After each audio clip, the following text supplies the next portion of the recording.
아, 거기 안 살 거면 가요. 꺼져요. 안녕하세요. 생선선생 미스터였습니다. 지난 시간 보령의 무창포 수산시장을 구경하고 이어서 제가 찾아온 곳은 바로 충남 서천군에 위치한 홍원항입니다. 낙조 맛집으로 유명한 춘장대 해수욕장 인근에 자리 잡고 있어서 오가는 길에 한 번쯤 들러볼 만한 곳입니다. 그리고 이곳 홍원항엔 수산물 좌판시장이 들어서 있습니다. 그럼 같이 한번 구경해 보시죠. 항구를 따라 이런 좌판들이 쭉 들어서 있습니다. 일반적인 형태의 관광지 수산시장과는 조금 다른 모습이죠. 전통 재래시장에 더 가까운 모습입니다. 그리고 한 가지 더 이곳의 특이한 점을 꼽자면 바로 짝단위의 판매 방식을 들 수 있습니다. 잘 보면 상자마다 가격표가 놓여져 있죠? 이건 한 마리가 아니니 한 짝의 가격입니다. 그렇게 놓고 보면 가격이 무척 저렴하죠. 그리고 상자마다 가격이 쓰여있어 알아보기가 쉬운 것도 장점입니다. 매일 시세가 변하는 수산물의 특성상 정찰제를 하면 그날그날 바뀐 가격을 표기해야 하는 번거로움이 따릅니다. 하지만 손님은 일일이 물어볼 필요가 없고 상인은 일일이 알려줄 필요가 없죠. 특히 온라인이나 마트의 정가에 익숙한 젊은 세대에게 시가 개념은 아직 낯섭니다. 시대의 변화에 따라 수산시장들도 이런 점은 좀 바뀌었으면 좋겠네요. 홍원항에는 갑오징어들이 조금씩 보입니다. 통찜해 먹기엔 충분하겠죠? 근데 여기는 소량 구매가 안 된다는 치명적인 단점이 있죠. 짝 단위로 판매하다 보니 저처럼 식구가 적은 집들은 구매가 좀 망설여집니다. 반면 가족이 많고 수산물을 즐겨 먹는다면 제철 수산물을 저렴하게 한 박스씩 사서 쟁여놓고 드시기 딱 좋죠. 여긴 호객행위가 없다는 것도 장점 중에 하나입니다. 사실 이런 선업 판매점들보단 화로회를 취급하는 곳이 호객이 심하죠. 어쨌든 사람은 좀 많지만 편하게 구경하며 둘러보실 수 있습니다. 여기 보이는 건 흔히 백족이라고 불리는 보구치입니다. 이렇게 채색이 은백색을 띠기에 붙은 별명이죠. 색깔만 놓고 봐도 참저기와는 쉽게 구분이 됩니다. 아가미 부위에 이렇게 검은 반점이 있다는 것도 참저기와 다른 보구치만의 특징이죠. 여름부터 가을 사이에 이쪽 충남권 바다에서 많이 잡힙니다. 낚시 대상어가 귀한 여름철 서해안에선 아주 반가운 손님이죠. 참저기보다 고소한 맛은 좀 덜하다지만 가격이 참 저렴하죠. 그래도 구이나 조림, 매운탕에 충분히 괜찮은 가성비 생선입니다.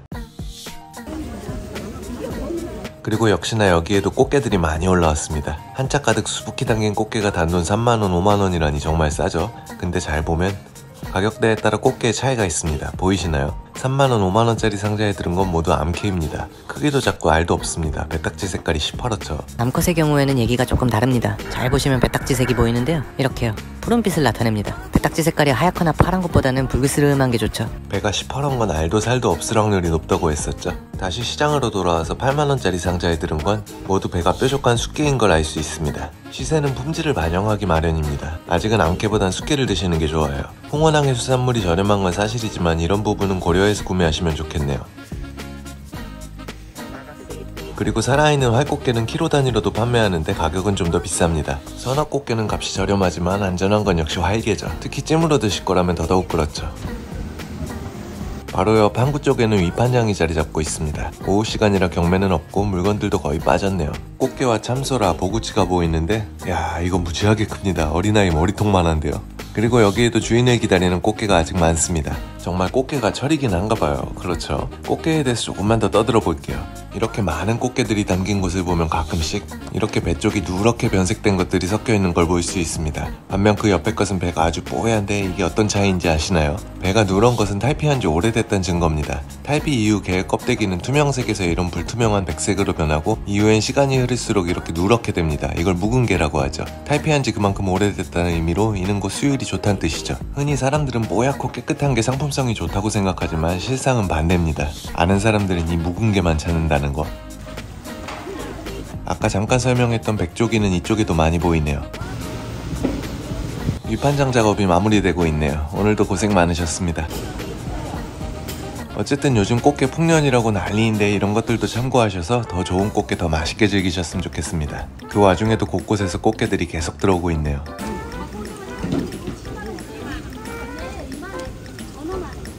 이것도 지금 서해안 일대 수산시장에서 심심찮게 보이는 품목입니다. 바로 자연산 대하인데요. 때깔이 좋죠? 횟감용 선도입니다. 대하는 가을이 깊어질수록 점점 더 사이즈가 커진다고 말씀드렸죠. 다른 집에도 대하들이 많이 보이는데 이모, 저거는 자연산 대하예요? 네, 다 자연산이지. 대하는 어떻게 해요? 대하 요게 5kg인데 5kg는 12만 5천 원? 2만 5천 원씩이구나. 여기는 2kg 5만 원. 같은 대하인데도 가격 차이가 많이 나죠. 이는 선도에 따른 차이입니다. 어제 잡았거나 선도가 떨어지는 건 저렴하고 갓 잡아온 싱싱한 횟감들은 값이 훨씬 비싸죠. 대하는 회로 드시면 달달하고 맛있죠. 다만 대하는 거의 대부분 선어이다 보니 식감은 화로와는 다릅니다. 화로를 회로 먹는 양식 흰다리새우처럼 탱글탱글한 느낌은 아니에요. 숙성회와 화로회의 차이를 생각하시면 될 듯합니다. 이것도 서해안의 대표적인 생선 중 하나인 병어입니다.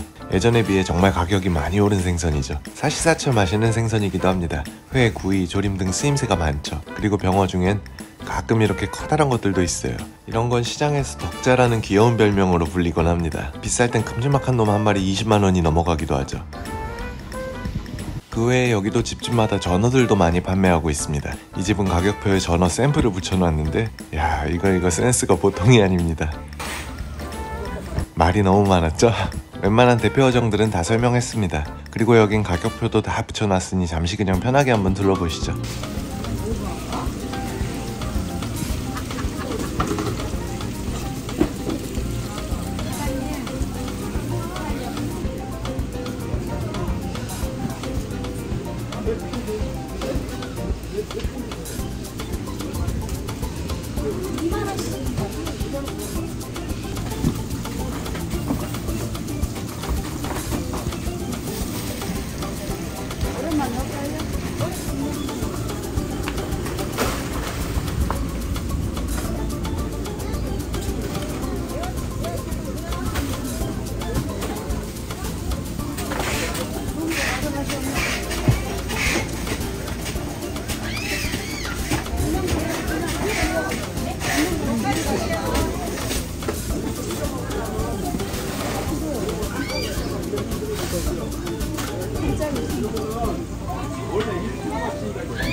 말을 안 하고 있으려니까 심심하긴 하네요. 입이 근질근질해서 뭐라도 자꾸 떠들어야 직성이 풀릴 것 같습니다.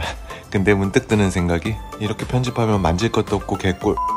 어쨌든 선어 판매점 옆쪽 건어물을 파는 점포들을 구경하고 있는데 거기 안 살 거면 가요. 꺼져요. 거기 안 살 거면 가요. 꺼져요. 안 살 거면 꺼져요. 저한테 하는 얘긴 줄 알고 순간 귀를 의심했습니다. 친구분들끼리 농담하고 계신 거니 오해는 하지 마시길. 대화 내용이 너무 웃겨서 쌍욕 먹을 걸 알면서도 넣어봤습니다. 이날 대화해본 상인분들은 한결같이 너무 친절하셨습니다. 이렇게 오늘 홍원항 수산시장 구경도 얼추 다 마쳤습니다. 홍원항의 특징과 여러 장단점도 설명드렸고요. 아주 저렴한 가격에 신선한 제철 수산물을 구매할 수 있는 시장입니다. 그리고 여기가 여타 시장들보다 저렴한 가격에 판매를 할 수 있는 건 이렇게 수협 중매인들이 운영을 하기 때문이죠. 갓 들어온 싱싱한 수산물들의 경매가 끝나는 대로 점포로 가져와 합리적인 가격에 판매를 하는 구조입니다. 참 혹시라도 드시고 가실 분들은 요 건물 2층 식당을 이용하시면 됩니다. 여느 수산시장이나 회센터에 비해 식당 시스템이 좀 빈약하긴 하지만 그래도 수장집이 위에 운영되고 있으니 이 점 참고하세요. 마지막으로 홍원항의 수산물 시세는 국내에서 손에 꼽을 만큼 저렴하지만 말했다시피 분명 싼 이유가 있는 품목들도 있기 마련입니다. 그러니 이왕이면 알고 가셔서 더 합리적인 구매를 하신다면 더 좋겠죠. 해서 앞으로도 저는 부지런히 떠들어 보겠습니다. 오늘도 영상이 도움이 되었다면 구독과 좋아요 부탁드리며 마치겠습니다. 시청해주셔서 감사합니다. 즐거운 연휴 보내세요.